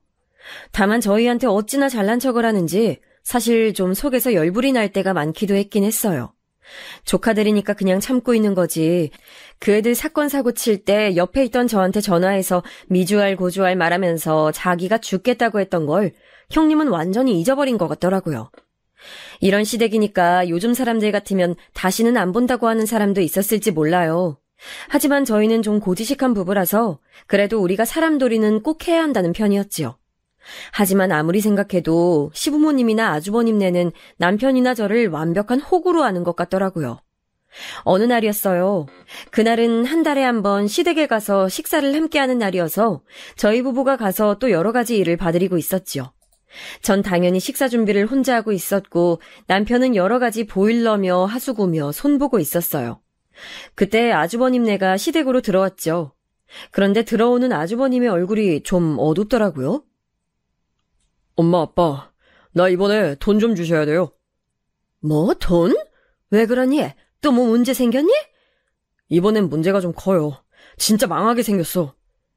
아니, 지난번에 돈 줘서 막은 거 아직 반년 안 되지 않았어? 그거랑 다른 문제예요. 사업하면서 문제 생기는 거 당연하잖아. 시어머니의 물음에 아주버님이 날카롭게 말했어요. 시어머니는 화를 내기는커녕 오히려 기가 죽어서 목을 움츠렸고 시아버지가 걱정스럽게 물었죠. 아니 무슨 일이냐? 얼마나 필요하길래 그래? 2억이요. 뭐 2억? 예. 아빠 그 정도는 여유 있으시잖아요. 내가 무슨 돈이 있냐? 지난번에도 분명히 말했잖아. 그때 준 5천이 우리 여윳돈 전부라고. 그럼 이거 주택담보로 대출 좀 받아서 줘요. 2억은 충분히 나올 거 아니야. 이 녀석아! 그럼 우린 그건 못 갚으면 길바닥에 나가 앉으란 얘기냐? 그럼 이 아파트 팔아서 그 돈으로 우리 2억 주고 나머지 돈으로 빌라 사 나가시면 되겠네. 이 녀석아! 시아버지는 아주버님 말에 이번에야말로 정말 화가 난 것 같았어요. 하지만 시어머니는 혹시라도 아주버님이 혼이 날까 무서운지 안절부절 못하면서 두 사람 사이에서 어쩔 줄을 몰라 했지요. 그때 남편이 사이로 끼어들었어요. 형, 이 아파트 시세 몰라? 2억 형한테 주고 나면 부모님 빌라도 못 가셔. 그럼 전세나 월세라도 살면 되잖아. 나도 오죽급 하면 일하겠냐? 아니, 여태까지 형이 가져간 게 대체 얼만지 알아? 그 돈 다 어쩌고 이러는 거야. 야, 월급쟁이가 뭘 알아. 사업하는 사람은 가끔 돈이 묶이면 급하게 필요하기도 하고 그런 거야. 그럼 돈 풀리고 나선 갚았어야지. 대체 여태 가져가기만 하고선 이번엔 부모님 길바닥에 나앉게 하려고 그러는 거야? 아유, 온실속 화초로 사업 한번 안 해본 분은 몰라요. 사업이 얼마나 힘든지. 형님이 부드럽게 달래듯이 말하는데 오히려 그 말이 더 기분이 나쁘더라고요. 저는 입을 다물고 있었지만 슬슬 화가 치밀어 오르고 있었어요. 그때 시아버지가 이 말을 짚고 있다가 이내 아주버님에게 말했어요. 그만하고 이리 들어와라. 너하고 첫째 아가 너만 들어와라. 둘째 너희는 밖에 있어. 여보, 당신도 안방 들어와요. 그리고 네 사람만 함께 안방으로 사라지더군요. 너무 어이가 없어서 코웃음이 나왔어요. 왜냐하면 여태까지 항상 돈을 주시기 전에 저런 식으로 넷이서만 이야기를 쑥덕거리곤 했거든요. 이번에도 또 돈을 주기는 하겠더라고요. 근데 이번엔 정말 금액도 크고 자칫하면 시댁 부모님이 있을 집조차 잃을 수 있겠다는 생각이 들었어요. 나 이번에 일 잘못돼서 시부모님 거리에 나앉아도 안 모셔. 알지? 전 시댁 거실에 선 채로 남편을 흘끗 쳐다봤어요. 그랬더니 남편도 고개를 끄덕이더군요. 전 짜증이 나서 남편하고 먼저 식탁에 앉아서 밥을 먹어버렸어요. 제가 애써 해놓은 음식들이 다 식어가고 있더라고요. 한참 후에 안방에서 나온 시부모님과 아주버님네의 표정은 상반됐어요. 시부모님의 표정은 결코 박다고는 하지 못할 표정이더군요. 아마 이번에도 돈을 주면 절대 받지 못하고 자칫하면 진짜 거리로 나앉을 수도 있다는 사실을 깨달아서였겠죠. 그리고 아주버님네는 이번에도 성공했다는 듯 아주 해맑고 기뻐 보였어요. 식사들 하세요. 다 차려놨으니까요. 어머, 고마워 동서. 아, 내가 이래서 시댁 오는 걸 좋아해. 시댁 오는 거 좋아하는 며느리 요즘 참 드물어요, 어머님. 근데 전 좋더라고요. 어머님하고 동서가 워낙 잘해줘서요. 형님이 입에 발린 소리로 칭찬을 떠들어댔어요. 시어머니는 평소라면 거기에 넘어가서 해벌레 했을 텐데 이번엔 좀 표정이 안 좋은 채로 고개만 끄덕이시더군요. 저희 부부는 자리에서 일어서서 식탁에 자리를 내드렸어요. 어머! 이렇게 찌개를 먼저 먹어놓고 그냥 일어서면 어떡해? 좀 데워오고 반찬도 좀 새로 꺼내고. 형님이 하세요. 뭐? 제 차가운 말에 형님이 놀란 듯 눈을 크게 뜨더라고요. 전 좀 짜증이 났어요. 아니 참는 것도 한도가 있지 당장 눈앞에서 시부모님의 재산 중 2억을 가져가는 꼴을 보고서 더 이상 참기가 힘들더라고요. 사실 시부모님이 돌아가시면 저희가 받을 유산이기도 하잖아요. 뭐 아직 정정하신데 유산 타령을 할 생각은 아니지만 이미 아주버님네가 가져간 것만 해도 시댁 재산의 70% 이상은 되는 것 같았거든요. 대체 우리 남편은 뭔가 싶었던 거였죠. 너 그게 손윗동서한테 무슨 말버릇이냐? 시키는 대로 빨리 반찬하고 국찌개 데워와. 시어머니가 눈살을 찌푸리며 말했어요. 아, 그 지경이 돼도 맏며느리가 예쁘긴 하셨는 모양이에요. 전 대답하지 않고 그냥 돌아서서 집에 가려고 거실로 나갔어요. 시아버지와 시어머니, 아주버님네 4명이 어처구니 없다는 얼굴로 저희를 쳐다보고 있는데 뒤도 안 돌아보고 나와버렸죠. 이번엔 정말 선을 넘었고 형님한테도 전화가 왔지만 아예 안 받았어요. 난생 처음 저와 남편이 동시에 반항 아닌 반항을 한 거였으니 어처구니도 없었겠죠. 전 그렇다고 이번엔 숙이고 들어갈 마음 같은 것도 없었기 때문에 당연히 그냥 무시를 했어요. 그래도 며칠이 지난 뒤에 처음으로 시어머니의 전화를 받았을 때 저는 말로 좋게 설명을 해보려고 애썼어요. 어머님, 제가 화가 나겠어요, 안 나겠어요. 아주버님네는 부모님한테 해야 하는 의무는 전혀 안 하면서 자기네가 하고 싶은 것만 하잖아요. 그게 너희가 무슨 상관이야? 내가 괜찮다는데. 어머님, 그만큼을 저희가 더 해야 하잖아요. 당연히 상관이 있죠. 그게 그리도 억울하던? 아우, 대체 가정교육을 어떻게 받아먹었길래 이 모양이야. 여태 너가 다른 건 다 못나고 잘못해도 시부모한테 순종적인 거 하나는 괜찮다고 여겼는데. 가정교육이요? 가정교육 운운하시는데 화가 확 나더라고요. 전 그래서 시어머니가 큰 소리로 떠드는 걸 얼마 더 듣다가 그냥 전화를 끊어버렸어요. 또 전화벨이 요란하게 울렸지만 또 무시를 했어요. 남편한테 얘기를 들어보니 남편한텐 시아버지가 그렇게 전화를 내서 난리를 쳤다고 하시더라고요. 저하고는 달리 남편은 이야기를 다 듣고 끝에만 저는 이제 더 그렇게 안 합니다를 반복하면서 튕겨냈대요. 하여간 남편도 고집불통이라 한번 어긋나면 끝까지 어긋나는 성격이었죠. 한동안 시부모님의 연락이 오는 걸 무시하고 살았더니 몇 달 뒤엔 좀 뜸해지더군요.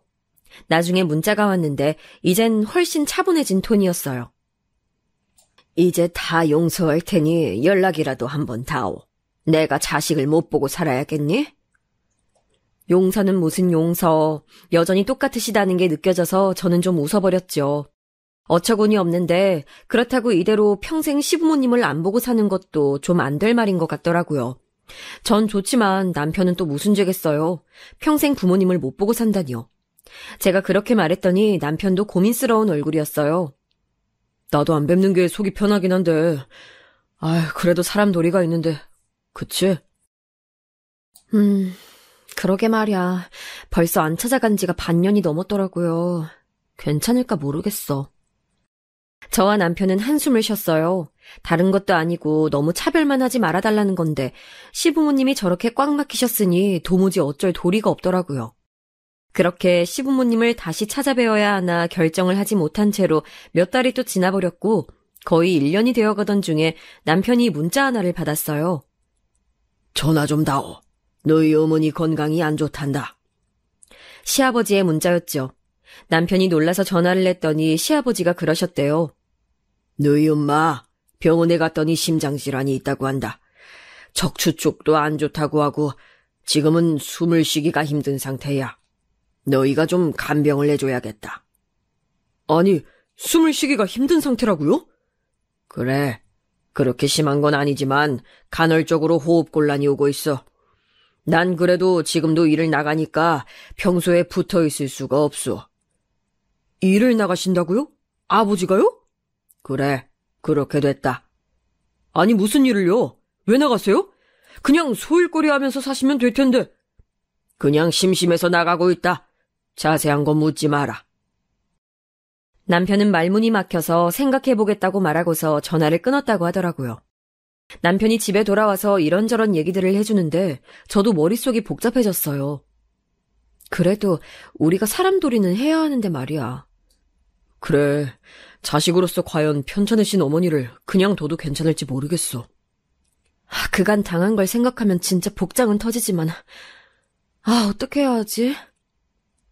여보, 한 번만 더 봐드리자. 남편이 부탁하듯이 저한테 말했고 저도 망설이다가 그냥 고개를 끄덕였어요. 사실 편찮으신 양반을 그냥 두고 간병 안 한 채로 있다고 해도 몸은 편해도 마음이 불편할 것 같았거든요. 그래서 저희는 그 주 주말에 시댁으로 갔어요. 몸이 많이 아프시다고 하니 몸에 좋은 것들을 좀 사가지고 먹을 것이랑 같이 가지고 갔죠. 어머님은 침대에 누워 계셨고 시아버지는 일을 나간다면서 곧 나가버리셨어요. 어머님, 일어나서 식사 좀 하세요. 몸이 튼튼해야 병도 이겨내죠. 아유, 죽겠다. 정말 죽겠어. 머리가 아파 죽겠다. 숨도 못 쉬겠어. 많이 나쁘세요? 병원 가실래요? 됐다. 지금 와서 너희가 무슨 선심쓰듯 간병을 하겠다고 온 거야. 너희가 그딴 식으로 나가버리고 나서 내 전화까지 무시해서 내가 화병이 도졌어. 이게 다 너희 때문이야. 시어머니는 저희한테 날카롭게 말씀하셨어요. 몸이 안 좋으시니까 저렇게 날카로워지실 수 있죠. 저희는 이해하기로 하고 그냥 별말 안 했어요. 시어머니도 말씀하시다가 호흡이 곤란해지니까 더 이상 말은 못 이으셨고요. 저희는 말없이 그 사이 엉망이 된 시댁을 치우고 음식을 해서 놨어요. 근데 시어머니는 숨을 몰아쉬면서 저희를 노려보다가 저한테 그러시더군요. 너 둘째, 오늘부터 매일 와라. 와서 청소하고 식사 준비해. 제가요? 그래. 이게 전부 너희 탓이니 당연히 너희가 책임져야지. 애비는 매일 나가서 일해야 하니 어쩔 수 없지만 넌 집에서 놀면 뭐하냐. 와서 일해라. 저희 애들은 어쩌고요, 어머님. 저희 집 살림도 있는데. 너희 애들은 이미 다 컸는데 뭘 챙겨? 핑계대지 마. 내가 네 나이 땐 시댁하고 내 살림 동시에 다 했어. 진짜 그땐 어이가 없더라고요. 아픈 분이니까 더 이상 말은 하지 말자 싶어서 애써 참고 문을 닫고 나왔는데 남편도 그 말을 다 들었는지 우라통이 터지는 얼굴로 거실에 앉아 있었어요. 남편은 대충 집안을 치우고서 곧장 다시 저를 데리고 집으로 돌아갔죠. 돌아가는 차 안에서 남편은 이상하다는 듯이 고개를 저었어요. 집이 너무 정리가 안 돼 있던데. 꼭 돌보는 사람 없는 것 같지 말이야. 우리 아버지 성격 때문이라도 그냥 두진 않으셨을 텐데. 그러게. 찬장에 식기들도 손 안 댄 지 오래되신 것 같았어. 좀 이상해. 아버지는 또 어머니 아프신데 왜 매일 나가는 일을 하신다는 거지? 혹시 여보, 아주버님네가 또 돈 요구한 거 아니야? 남편은 아무리 그래도 그럴 리가 있겠냐는 듯한 얼굴이 됐어요. 하지만 전 어쩐지 그게 맞는 것 같았죠. 생각해봐. 지난번에 2억 가져갔잖아. 그게 반년도 더 된 일이야.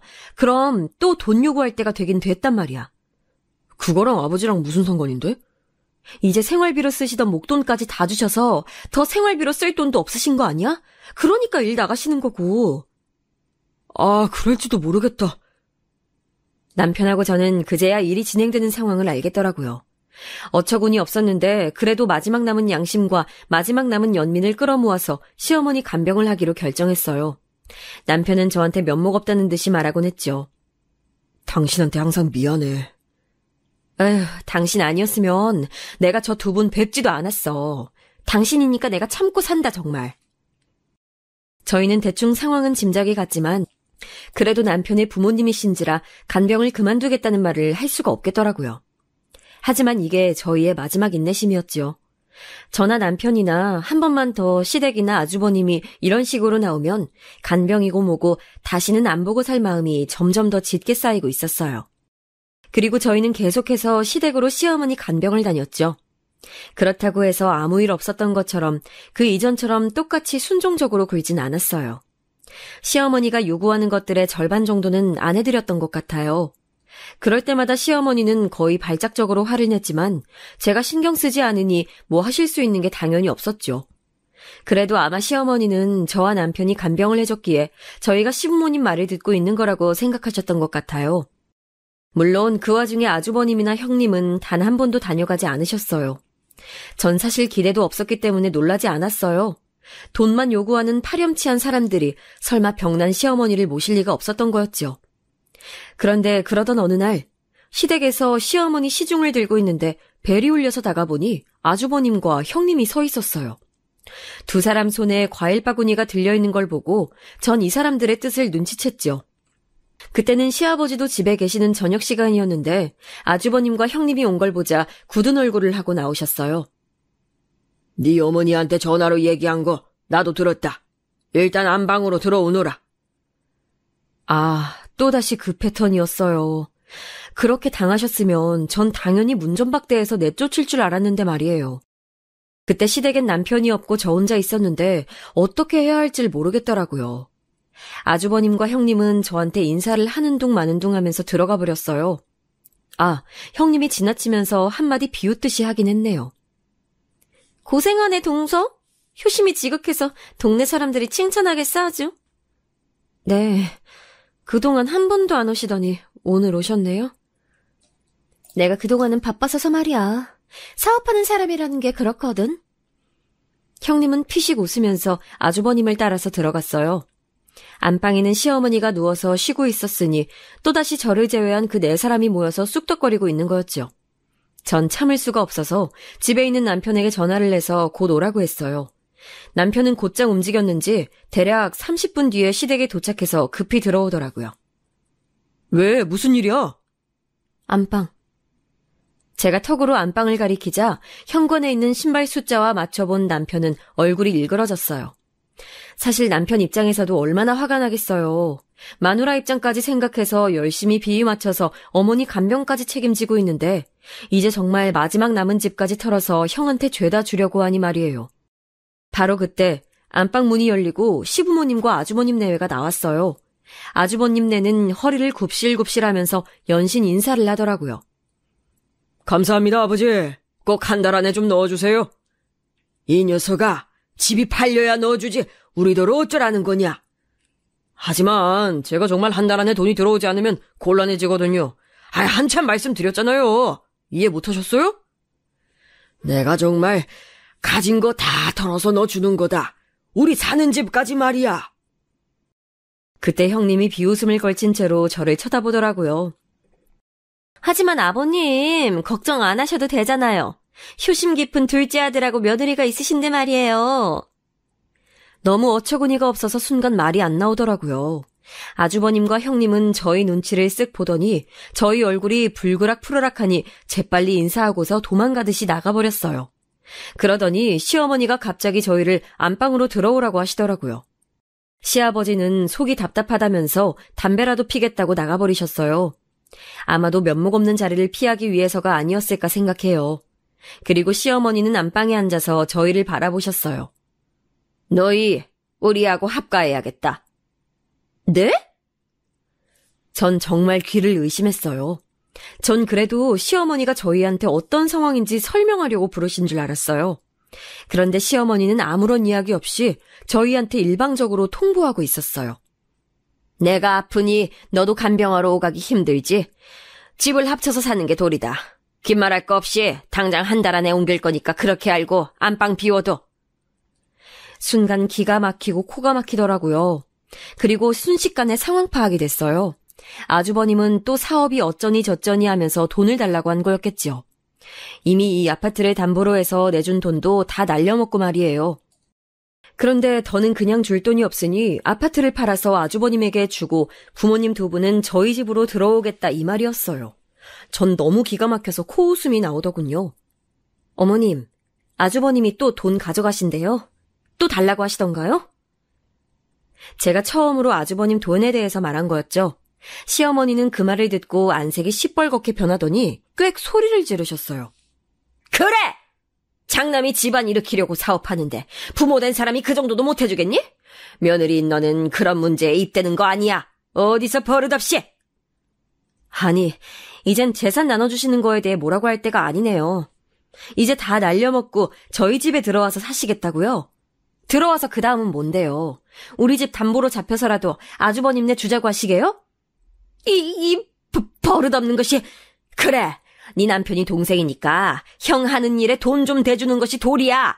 여태까지 도리도 안 하는 걸 모른 척 해줬더니 이제 이런 소리를 내? 네, 참. 그래서 합가해서 우리 집 안방에 들어누우시겠다고요? 그래, 이미 결정된 일이니까 쓸데없는 소리 하지 말고 집 치워둬라. 당장 한 달 안으로 집 비우고 너희 집으로 들어갈 거니까. 그리고 우리 사는 동안 너희 애들 조용히 시켜. 어차피 애들 성인 되면 다 독립시킬 거 아니야. 20살 애들이 뭘 한다고 독립을 시켜요. 어차피 공부도 잘하는 애들이라 서울에 있는 대학 갈 거고, 그러면 집에서 다녀야죠. 아무튼 우리 모시고 사는 동안 불편함 없게 해라. 왜요? 월에 한 500 들고 오시게요? 뭐야? 월 500 정도 주시지 않는 이상은 저 못 모신다는 말이에요. 500도 진짜 너무 헐값이네. 그래도 그게 최대한일 것 같으니 이 정도로 해드릴게요. 그 말을 들은 시어머니는 몸을 부들부들 떨면서 저를 노려봤어요. 하지만 전 그게 제 진심이었고, 사실 월 500을 준다고 해도 시부모님과는 같이 못 사는 게 맞았으니 물러서지 않고 노려봤죠. 근데 시어머니는 갑자기 눈을 피하더니 울먹이기 시작했어요. 아유, 서럽구나, 서러워. 세상에. 나이 먹어서 몸 아픈 것도 서러운데 이제 자식 며느리가 박대까지 하고, 아유.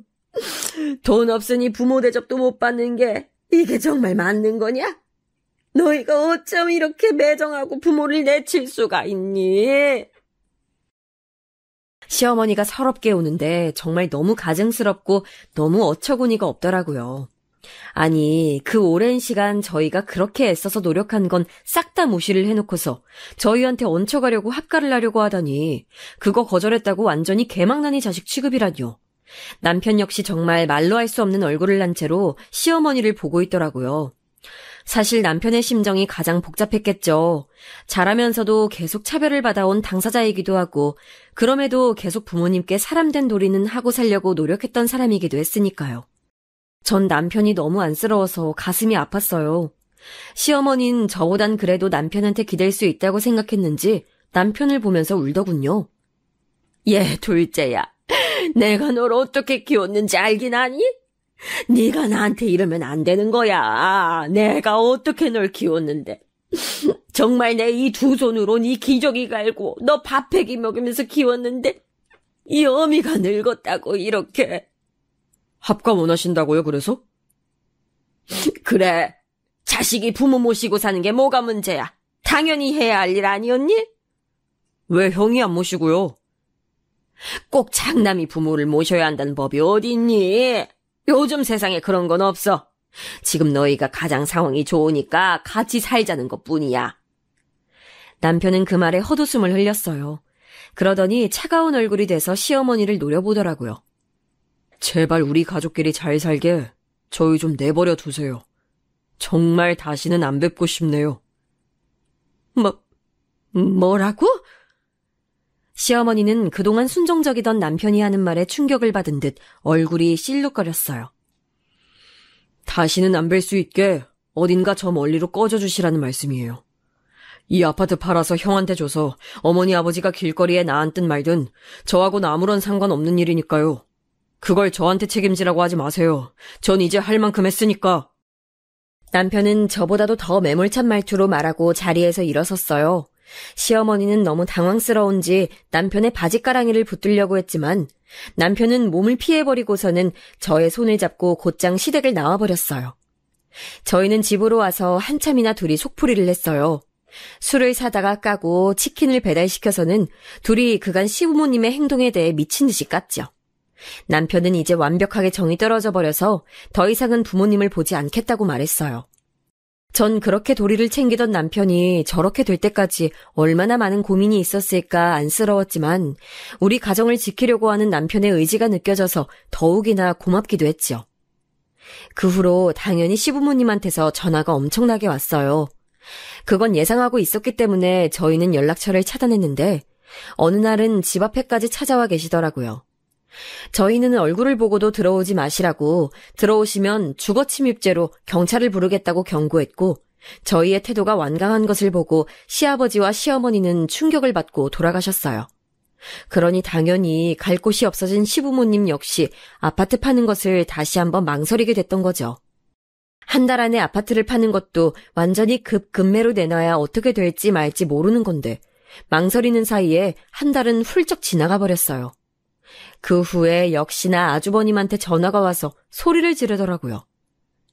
너희들 때문에 내가 빚을 못 갚았잖아, 이 빌어먹을 것들아! 아, 그러셨구나. 끊을게요. 저는 더 이상 들을 가치도 없는 것 같아서 전화를 끊어버렸어요. 아마도 시부모님은 아파트를 파는데 실패했고 아주버님은 급한 빚을 갚지 못해 난리가 난 모양이었죠. 그래서 오랫동안 시달리던 시댁 시집살이에서 벗어났으니 저야 좋은 일이었어요. 다만 부모님을 평생 안 보겠다고 결정한 남편은 좀 안쓰러웠지만요. 그래도 한편으로는 시달렸던 남편도 홀가분해 보여 다행이었어요. 제 사연은 여기까지입니다. 답답하게 여기셨을 분들도 있겠지만 그래도 들어주셔서 감사하고 여러분들의 가정에도 평안이 가득하길 바라겠습니다.